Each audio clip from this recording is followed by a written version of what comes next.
So, my water pump died, which is really annoying because it wasn't even changed that long ago. But it was a good excuse to upgrade to a nice purple HKS belt. Now, whilst I were in there, I did a little bit of rust repairs as well. So, under the battery tray was pretty nasty. I did a general bit of tidy up as well, so we'll show you that. Water pumps have something called a weep hole, which is there to let you know that an internal seal's bust and that you need to replace the water pump.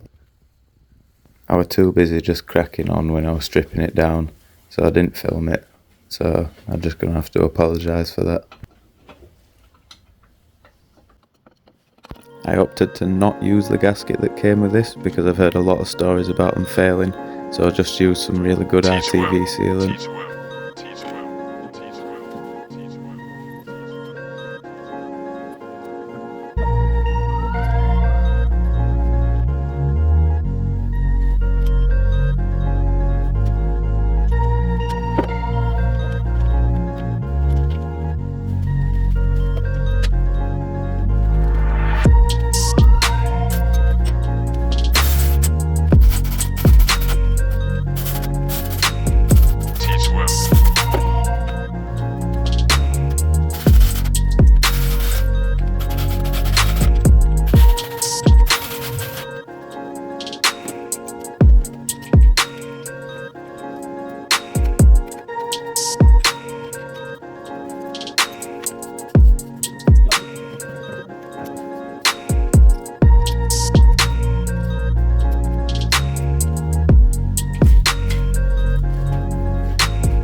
I guess all I can do is apologise for this. I needed to move the car forward so I could get in the pit and get under the car and have a look, but I might have forgotten to move the camera. All you missed was me putting the tensioner on and the belt on basically. Now I'm just cranking the engine over by hand a couple of times just so I can double check that the timing marks are still in line.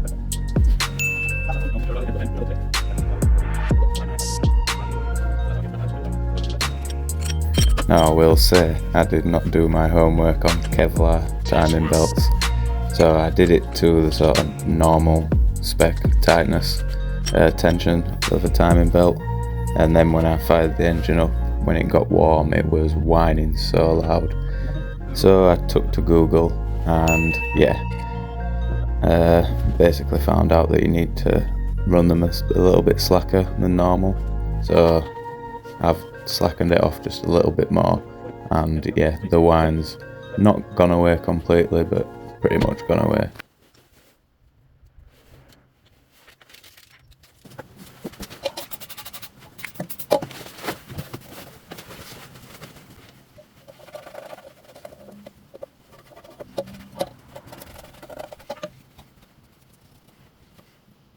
Now this thing was absolutely gross, so you know I had to give it a good clean, and then I guess one thing led to another and I ended up painting it right before I was going to put it on the car.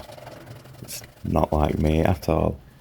I mean, it is all beat up and dented, so some of you might say I should replace it, but it is an RB25 and RB25 parts are expensive, so we're just going to clean it up. And yeah, it did take some cleaning. That grease was just pushing around everywhere, and yeah, we got there in the end though.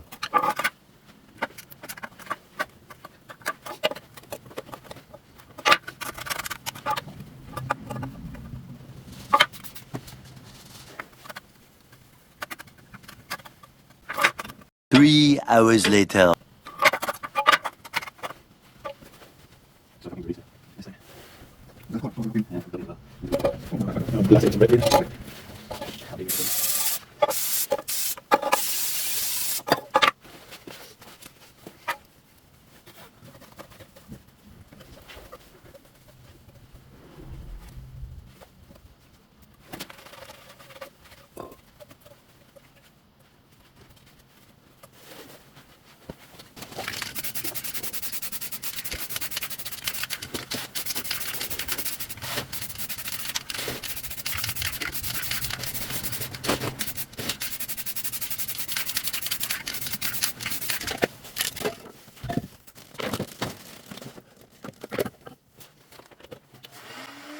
It was at this point I realised that I painted it just before I was about to put it back on, so I had to bust out the heat gun.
Oh, where have you gone, you silly bear?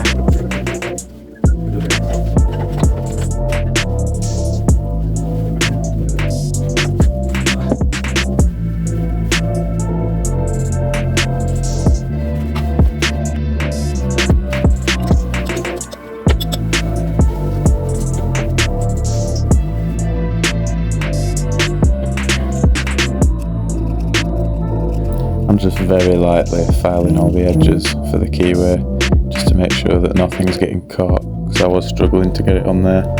So basically what I did, I just gave it a good sanding with 800 grit sanding paper in the bore, and then I gave the actual key a little bit of a clean up as well with a file and a bit of sanding paper. A good tip, if you ever file anything, always go over it with sanding paper after.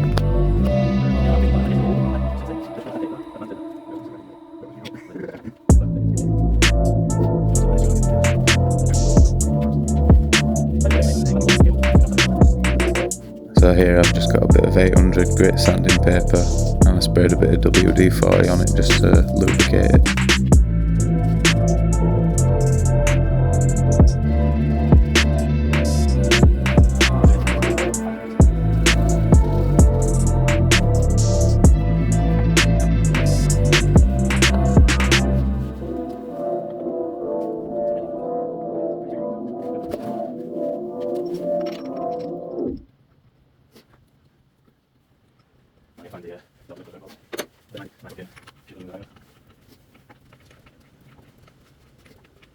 And as you can see there, it's gone on a lot easier this time.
So here I'm just tensioning the alternator belt. There's one long 12mm bolt that puts the tension on, and then there's two locking bolts. There's a 12mm and a 14mm. The 12mm is next to the other long 12mm, and the 14mm is down at the bottom. It's a bit of a pain to get to because you've got to sort of push past the belt unless you want to use a spanner.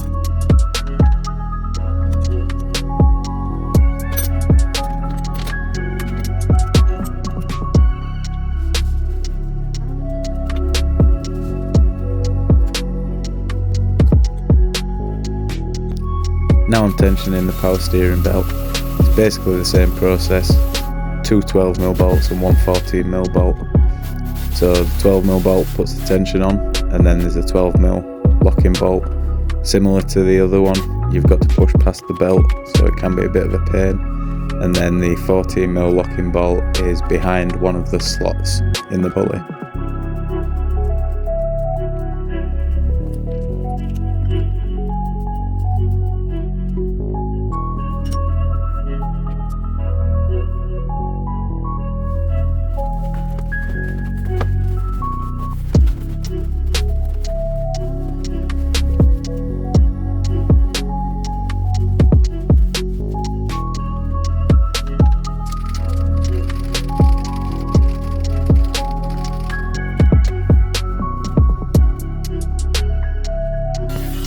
Whilst I was doing the timing belt and water pump, I thought I'd do a bit of rust repairs as well. So under the battery has been full of rust. It's something that's been annoying me since I got the car, really.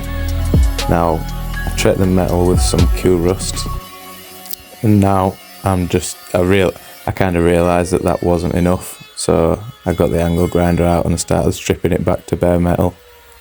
Took some doing, and you can imagine it was hard with how tight it is in there. So I did have to use the Dremel. I also used some 40 grit sanding paper and did the best I could with it. And then eventually I covered it with some more Q rust and then primered over the top of that.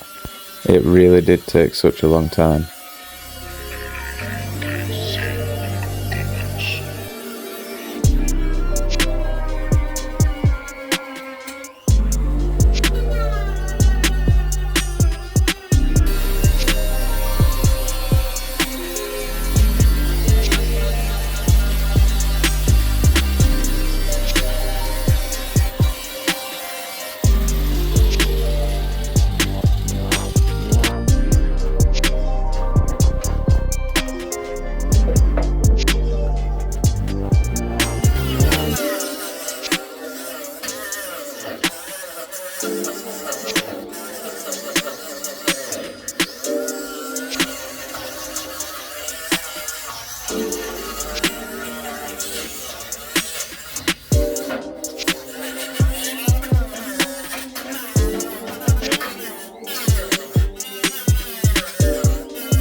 Best part about painting here is nobody's going to see it, so my thought was just get it on thick, you know, the more the merrier, so you got more protection there. And then get the heat gun in there because I'm impatient and I wanted to paint some hammerite over the top of it.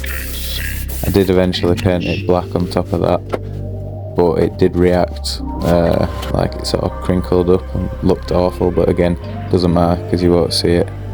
Maybe that's the hammerite. I don't know if you're supposed to paint over the top of it or not.